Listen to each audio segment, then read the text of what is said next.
Did you know Bitcoin has 5 superpowers? Well, most people may be aware of 1 or 2, but actually not realize that they're even superpowers in the first place.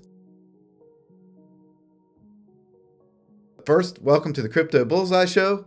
My name is Kirk David Phillips, and I make common sense of the crypto space. So first, Bitcoin is a battle-tested network. And what that means is that it works with untrusted parties. It's like, well, how can you have such a thing? How can you actually have something that works and is resilient and has been working well for over 13 years now, and you have bad actors come into the system? Well, without getting into the weeds, that's just one of the reasons that it's amazing, and that's one of its superpowers. And of course, there's no third-party banks. Remember 2008? Do you trust financial institutions? I don't think they've proven over time that they can actually provide trust to their customers along the way when we think about 2008 and a lot of the other financial collapses. Okay, it takes a lot of regulatory oversight to keep a lot of these institutions in check, right? So number 2 is that Bitcoin is permissionless. That's superpower number 2, which basically means anybody can come and go as you please. Like, what other system do you have? If you want to participate, you just show up and participate. Of course, there's a number of ways you can do that. And if you don't want to play anymore, you can just go home and leave. It's all up to you. That's the best part. Number 3 is one of my favorites, which is superpower that if you cheat, you lose. And you may be wondering, well, how is that a superpower? Well, it's an amazing superpower because in most games, and from a game theoretical perspective, some actors will choose to get ahead by cheating. And of course, there's consequences to that because in the game of holding up a bank or anything like that, there's severe penalties for that, right? And it could be significant prison terms.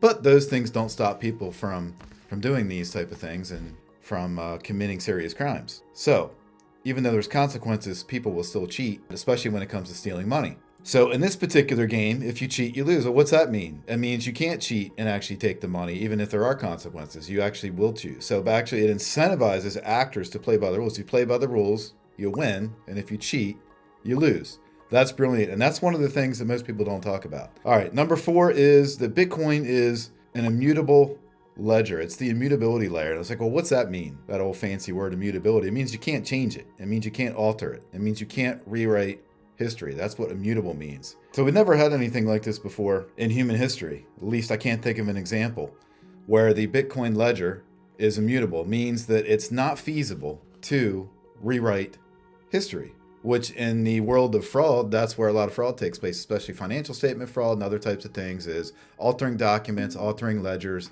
so on and so forth. All those types of shenanigans. In this case, it doesn't make economic sense because if resources, meaning money, etc., right? If these things were used to try to rewrite and alter the Bitcoin ledger, basically it would be a waste of money. So it's like burning money, essentially. Why would you burn resources? Like nobody would want to do that. It doesn't make sense. So that's how powerful the immutability superpower is. And then finally, number 5 is, and another amazing superpower is that Bitcoin has a fixed supply. You can look at on a graph with a high degree of certainty on a given day, and even the year at which the Bitcoin supply will be completely mined. Now, why is that a superpower? Well, it becomes clear and evident once you compare it to the central banking model in any country. But let's just also take a look at the United States, printing trillions and trillions of dollars over the last couple of years. So basically, the old model method is you got a problem, you just print more money.